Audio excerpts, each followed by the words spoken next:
points or questions from those of you who, not necessarily for me to answer, but we've got some of our guests here from earlier on.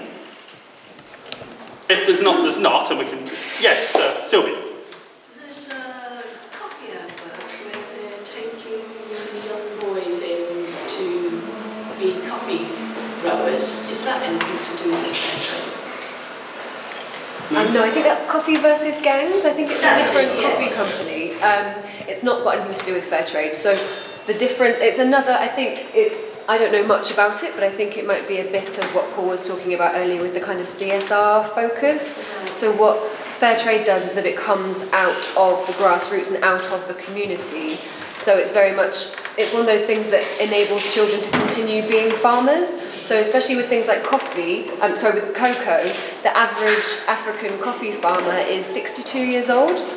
So it's really something that young people aren't doing anymore. They want to move to the city, they want to get a job that's not farming because it's such a hard profession. So what Fairtrade does is to work with young people and work with the community to kind of encourage and engage that cohesion. So it's a slightly different approach rather than, I think that's a more kind of charity approach of working with the gangs, whereas what Fairtrade does is very much of the community. Yeah, that's Kenco, isn't it, that does that? Yeah, can I just say, answer as well, and say something that I know you know, but just as a reminder, what happens in coffee and in other commodities is because the prices are constantly going up and down, Fairtrade labelling organisation in Bonn, right, of which the foundation is the UK licensee, affiliate, or how you describe it, sorry, explain to me later, they set a price per region, right? So it'll be one price set in Africa, for instance, or West Africa, another price set in East Africa.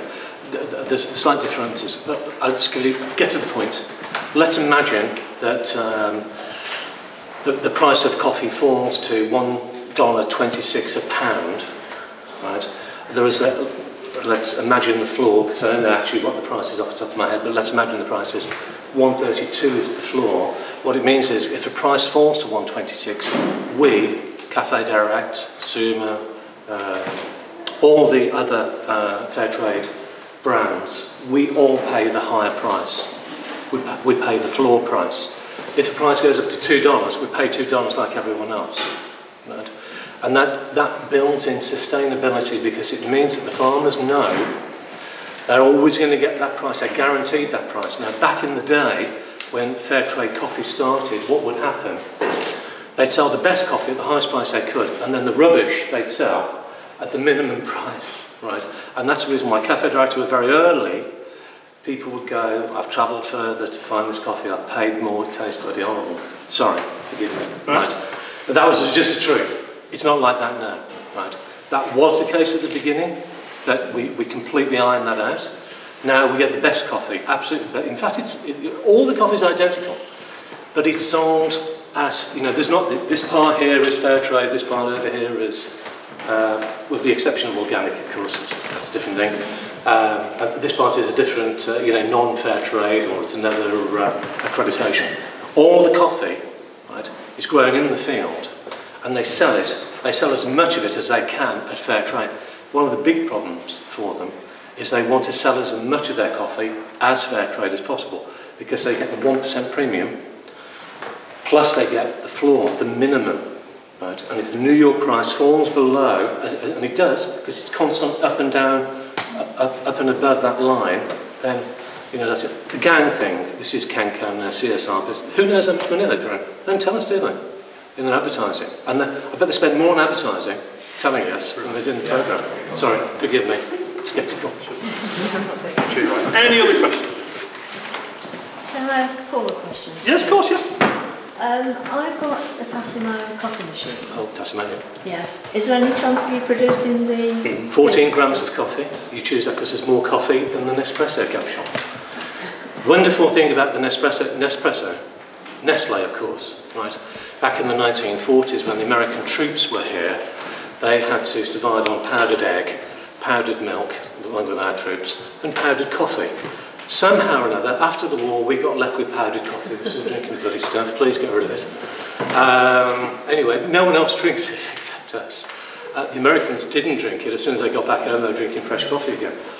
Nestle, realising that they could not get back into this market as market leader, because for one thing, the real market leader in fresh coffee is Sainsbury's and Waitrose, its own label rather than brand.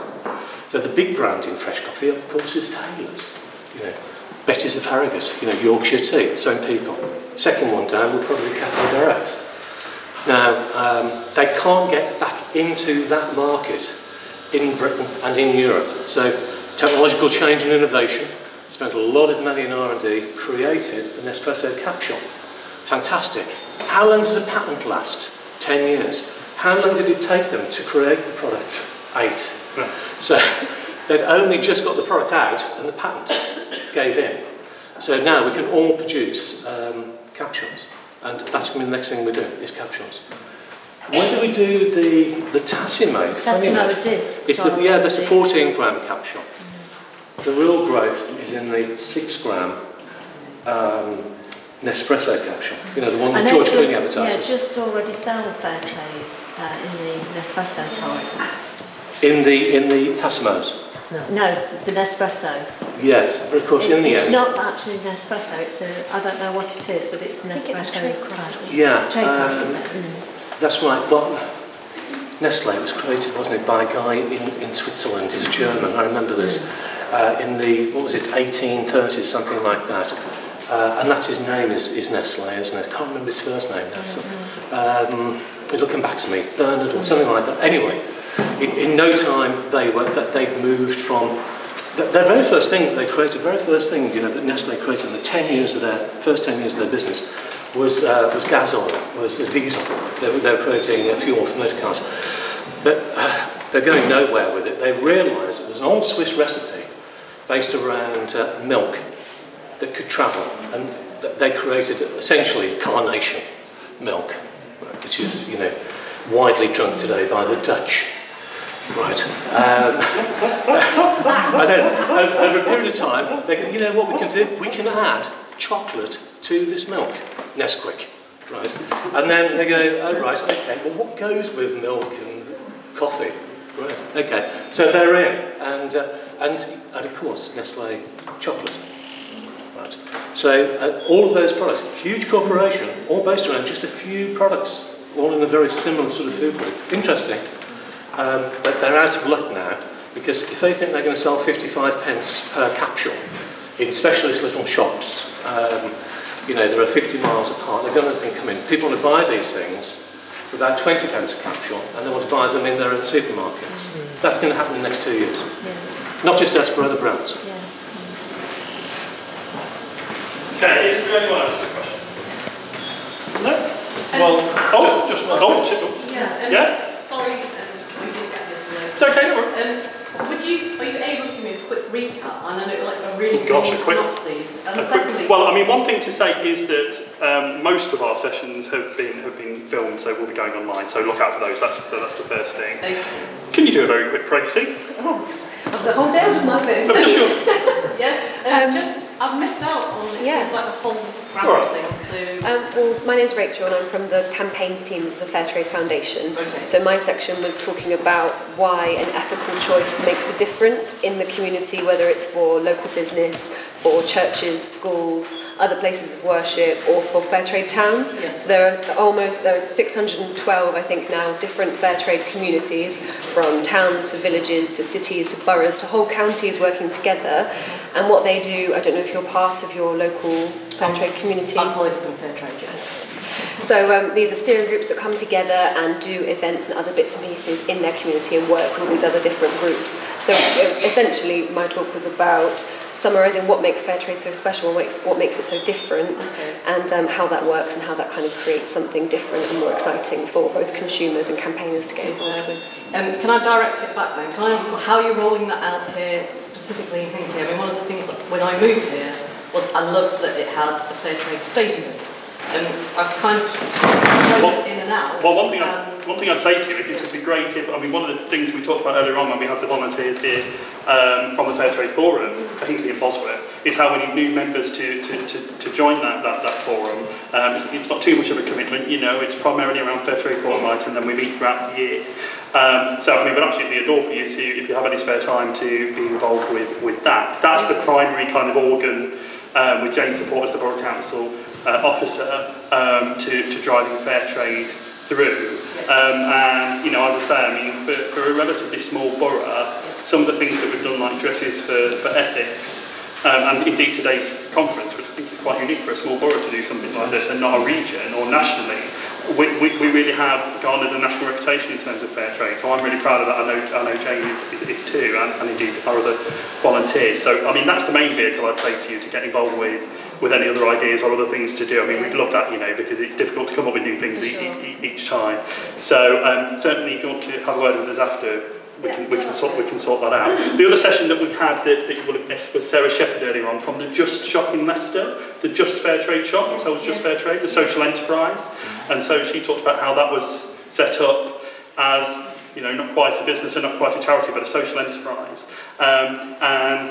So she gave a really good presentation on that. So I think other than that, you've probably just about seen everything else that we have. Oh yeah, and I should just say, yes, thank you, Jane. I should just say that we were due to, and on the programmes, we were due to hearing from a lady called Cathy Irons, who is from the Buttercream Tea Room and Bakery here in Hinckley, just down the road, who won Fairtrade Retailer of the Year this year from the Fairtrade Forum. She was due to be coming in and talking about how she uses Fairtrade. She uses 80% Fairtrade in her cakes, which are too nice. But sadly, I'm afraid her house was burgled overnight. So she was hoping to be here, but has had to wait for the police and various other things. So it's a great shame that Cathy, who's a huge supporter of Fairtrade, and I think who is also going to be joining the forum, wasn't able to be here today. But we thank her for all the work that she does for Fairtrade and being named Fairtrade Retailer of the Year. So I think that's it, folks. Really appreciate you coming today.